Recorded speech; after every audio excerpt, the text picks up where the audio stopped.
அவர்கள் பல கோவில்களுக்கு திருப்பணி செஞ்சிருந்தாலுமே முருகருடைய கோவிலுக்கு திருப்பணி செய்யறது அப்படின்னா அவருக்கு ரொம்ப பிடிச்ச ஒரு விஷயமா அமைஞ்சிருக்கு. முக்கியமா இந்த வயலூர் கோவிலை பத்தி பேசணும் அப்படின்னு நினைக்கிறேன். அவருடைய இந்த வயலூர் கோவிலுக்கு திருப்பணி செய்யறதுக்காக அவர் கையில அப்ப காசு இல்ல. அப்ப அவர் கூட இருந்த ஒருத்தவர் மூலியமா எம்ஜிஆர் அவர்களை பாக்குறதுக்கு ஒரு வாய்ப்பு கிடைச்சிருக்கு. சின்னப்ப தேவரை சொல்றாங்க. ஆமா. அவர் மூலியமா சின்னப்ப தேவர் மூலியமா எம்ஜிஆரை போய் பார்த்திருக்காரு. வாரியார் அவர்கள் எம்ஜிஆரை பார்த்து இந்த மாதிரி நான் நிறைய கோவில்களுக்கு திருப்பணி பண்ணிக்கிட்டு இருக்கேன், அந்த மாதிரி வயலூர் கோவிலுக்கும் திருப்பணி பண்ணணும், உங்களால முடிஞ்சதை தாங்க அப்படிங்கிற மாதிரி கேட்டிருக்காரு. அதுக்கு எம்ஜிஆர் அவர்கள் கொஞ்சம் கூட யோசிக்காம ஒரு பிளாங்க் செக் எடுத்து எவ்வளவு வேணுமோ ஃபில் பண்ணிக்கோங்க அப்படின்னு சொல்லியிருக்காங்க. ஆனா அப்போ நம்ம வாரியார் அவர்கள் என்ன சொல்லியிருக்காரு, அதெல்லாம் வேணாம், 1000 ரூபாய் போதும், அந்த 1000 ரூபாவையுமே நீங்க உங்க கையால எழுதி கொடுங்க, அதையே நான் மகிழ்ச்சியா வாங்கிட்டு போறேன் அப்படின்னு சொல்லியிருக்காரு.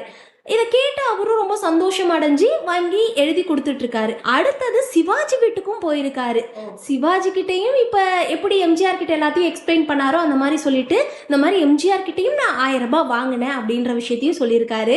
அதுக்கு சிவாஜி என்ன சொல்லியிருக்காருன்னா, எம்ஜிஆர் 1000 ரூபாய் கொடுத்தாரா, நான் 1001 ரூபாவா கொடுக்குறேன் அப்படின்ட்டு செக்ல 1001 ரூபான்னு எழுதி கொடுத்துருக்காரு.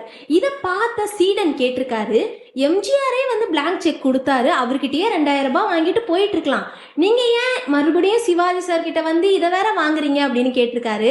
அதுக்கு வாரியார் சுவாமிகள் சொல்லியிருக்காரு, எப்பயுமே பாவம் புண்ணியம் எது இருந்தாலும் ஒரே ஆள் கிட்ட வாங்கக்கூடாது, அதை சரிசமமா பிரிச்சு வாங்கணும் அப்படின்னு சொல்லியிருக்காரு.